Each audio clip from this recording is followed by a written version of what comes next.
Welcome back दोस्तों, मैं वापस आया हूं अपने एक और वीडियो के साथ। ये वीडियो MCS 034 यानी सॉफ्टवेयर इंजीनियरिंग के से रिलेटेड है। इसके अंदर मैं इंपोर्टेंट क्वेश्चंस विद आंसर्स बताऊंगा पूरा सॉफ्टवेयर इंजीनियरिंग का। ये actually part two second video है, पार्ट टू आप कह सकते हैं, सेकंड वीडियो है। इससे पहले मैंने फर्स्ट वीडियो बनाया है, अगर आपने वो नहीं देखा है तो पहले आप उसे जाकर देखिए। तो उस पहले वीडियो में मैंने आपको कुछ 5 क्वेश्चंस बताए थे, जो इंपोर्टेंट क्वेश्चन विद आंसर्स। ये मैं वो क्वेश्चन उठा के यहाँ पर बता रहा हूँ जो क्वेश्चंस ज्यादातर एग्जाम में पूछे गए हैं हर ईयर्स। ठीक है, लास्ट 10 ईयर्स के क्वेश्चन है जो लास्ट 10 ईयर्स में अगेन एंड अगेन पूछे गए हैं। तो वो उनमें से कुछ इंपोर्टेंट क्वेश्चंस मैं पिक कर कर यहाँ पर आपको बता रहा हूँ। तो चलिए आगे बढ़ते हैं, शुरू करते हैं अपना वीडियो आज का।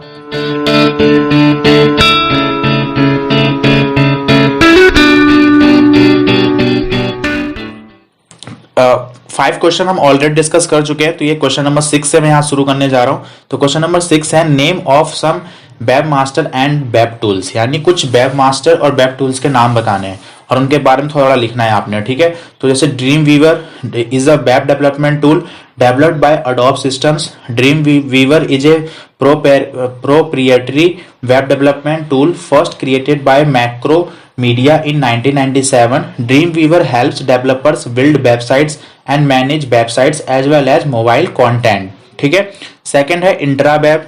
And intraweb is a web comprising all HTTP nodes on an intranet. Synonyms are corporate web और इंटरनल वेब। इसको इंट्रावेब को हम कॉर्पोरेट वेब भी कह सकते हैं और इंटरनल वेब भी कह सकते हैं। ठीक है, और अगला है एक्ट एचटीएमएल एडिटर। ये क्या होता है? एक्ट is an embeddable code editor written in JavaScript. It matches the features and performance of native editors such as Sublime, Vim and TextMate. ठीक है, तो ये सारे वेबसाइट डेवलपमेंट के टूल्स हैं। तो ये मैंने 3 ही पिक करे, बाकी आप और भी लिख सकते हैं, लेकिन आपको ये आइडिया मिल गया कि आखिर वेब मास्टर और वेब टूल होता क्या है। ठीक है, जो वेबसाइट डेवलपमेंट के लिए हेल्प करे वो वेब टूल कहलाते हैं। ऐसे बहुत सारे सॉफ्टवेयर जैसे Dreamweaver, intra web, act HTML editor, तो और भी आप सर्च कर सकते हो, तो इनके बारे में लिखने को आता है। Right, next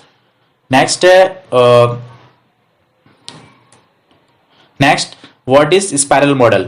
the spiral model originally proposed by Boehm नाम के जो थे, उन्होंने इसका इन्वेंट किया था, इन्वेंटर उन्होंने इन्वेंट किया था। Is an evolutionary software process model that couples the iterative nature of prototyping with the controlled and systematic aspects of the linear sequential model. It provides the potential for rapid development of incremental versions of the software. ये actually है क्या spiral model? Spiral model का diagram कुछ इस तरीके से होता है। ये एक तरीके से ये बोहेम नाम के जो इन्वेंटर थे उन्होंने इसका इन्वेंट किया था, और ये इवोल्यूशनरी सॉफ्टवेयर प्रोसेस कहलाता है मॉडल। मतलब जैसे आपने देखा होगा कि कोई भी जैसे आम टेक्नोलॉजी में होता है कि किसी के वर्जन जो आते हैं, मतलब कोई भी फर्स्ट लॉन्च हुआ उसके बाद फिर अगेन आता है, तो अगेन जो आता है उसका जो उसमें उसको अगेन लाने में जो मॉडल तैयार किया जाता है, उसकी तैयारी करने के लिए उसमें क्या क्या चीजें फीचर्स हम और ऐड करेंगे जो ऑलरेडी पहले में थे, उससे अब क्या हमने अपग्रेड करना है, तो उस प्लानिंग को हम लोग स्पाइरल मॉडल कहते हैं। आप समझ सकते हैं इस चीज को। ठीक है, तो ये रैपिड डेवलपमेंट के लिए काम आता है। जैसे रैपिड मतलब रैपिड माने होता है वो जल्दी जल्दी, और डेवलपमेंट मतलब ऑलरेडी एक कोई भी मॉडल हमारा, कोई भी टेक्नोलॉजी वर्किंग है, अभी रनिंग स्टेटस में है, रन हो रही है, हम उसका एक वर्जन लॉन्च करना चाहते हैं, तो उस केस में हम स्पाइरल मॉडल तैयार करेंगे। तो फिगर कुछ इस तरीके से है। इसमें 4 सेक्शंस होते हैं, जैसे planning, risk analyse, evaluation and engineering. ठीक है, इसमें कुछ इस तरीके से हम ड्रॉ करते हैं, जिसके अंदर सारे काम को हम स्टार्ट करते हैं, काम कहाँ से स्टार्ट हुआ और किस प्रोसेस से, प्रोसेस बाय ये गुजर रहा है और किस तरीके से काम कंप्लीट हो रहा है। राइट, तो आप समझ सकते हैं यहाँ पर। Next, difference between spiral model and prototype model. ये बहुत मस्ट क्वेश्चन है, क्योंकि ये क्वेश्चन ज्यादातर पूछा जाता है एग्जाम्स में। तो दोनों में डिफरेंस बिटवीन क्या डिफरेंस है? तो स्पाइरल मॉडल और risk oriented software life cycle. Each spiral addresses major risk that have been identified. ये एक risk oriented software life cycle होता है, जिसका हर एक फेज एड्रेस करता है एक रिस्क को। ठीक है, प्रोटोटाइप मॉडल क्या होता है? Use to develop a quick implementation of the software prior to और during the software requirements phase. जब सॉफ्टवेयर रिक्वायरमेंट फेज हम लोग बनाते हैं, मीन्स यहाँ पर हम रिक्वायरमेंट सॉफ्टवेयर रिक्वायरमेंट फेज क्या होता है, जब किसी सॉफ्टवेयर को डेवलप करने से पहले हम पूरी रिक्वायरमेंट को गैदर करते हैं कि कौन कौन सी रिक्वायरमेंट हमारे सॉफ्टवेयर की है, हम कौन कौन से फीचर अपने सॉफ्टवेयर में डालते हैं। तो ये उस टाइम पे बनाया जाता है क्विक इंप्लीमेंटेशन के लिए। तो इसे ठीक है। नेक्स्ट है स्पाइरल मॉडल का very much and iterative approach. इसके अंदर इटरेटिव अप्रोच बहुत ज्यादा होती है। नेक्स्ट प्रोटोटाइप का है the customer uses the prototype and provides feedback to the software developers as to its strength and weakness. ये प्रोटोटाइप एक तरीके से कॉपी के ऊपर जीरोक्स कॉपी होती है किसी भी डॉक्यूमेंट की, समथिंग लाइक दैट, वैसा होता है। इसके अंदर जब हम ये बनाकर देते हैं कस्टमर को या क्लाइंट को, तो क्लाइंट अपने फीडबैक देता है कि आपने ये चीज यहाँ पर वीक है या ये अच्छा है या जो भी मतलब तरीके से, या इसमें ये चीजें ऐड ऑन होनी चाहिए, तो वो प्रोटोटाइप होता है। इसको जीरोक्स कॉपी भी बोलेंगे तो गलत नहीं होगा कहना, क्योंकि जीरोक्स कॉपी जैसा ही होता है, राइट। स्पाइरल मॉडल का अगला है developers starts a small, explore the risk, develop a plan to deal with the risk and then commit to an approach for the next iteration. इसके अंदर क्या होता है, डेवलपर जो होते हैं वो एक स्मॉल काम को स्टार्ट करते हैं, फिर उसे एक्सप्लोर करते हैं उसमें कौन कौन सा रिस्क है, फिर उसके प्लान बनाते हैं, तैयारी करते हैं कि हाँ इस तरीके से इस चीज को हमने हैंडल करना है। उसके बाद जो कमिट का अप्रोच होता है, उसके बाद वो नेक्स्ट इटरेशन करते हैं। तो वो अप्रोच इसमें मॉडल के थ्रू हमें अचीव की जाती है, हम अचीव करते हैं, राइट। ऐसा प्रोटोटाइप में क्या होता है, this feedback is used to refine और change the prototype to meet the real needs of the customer. और इस केस में क्या होता है, प्रोटोटाइप में जो फीडबैक जो हमें बना एक बार प्रोटोटाइप करने के बाद जो क्लाइंट के पास जाती है, फिर क्लाइंट जो उसमें कमियां बताता है, उस फीडबैक को जो फीडबैक देता है एक्चुअली, उस फीडबैक पर हम यहाँ पर काम करते हैं। उस फीडबैक को गेट करके हम यहाँ पर उस फीडबैक को मैच करने की कोशिश करते हैं कि जो हमारा क्लाइंट चाह रहा है वो हमने मैच यहाँ पर कर पा रहे हैं कि नहीं कर पा रहे हैं। तो ये चीज इस प्रोटोटाइप मॉडल में होता है। Okay, next, what is data dictionary? It is a powerful tool that is extensively used in system analysis, as they are called, provided details if reference to every data item, the different names by which the item is represented in different program models, different data structures used to represent the item in different models, the models where the data item is generated, where it is stored and destroyed। ठीक है।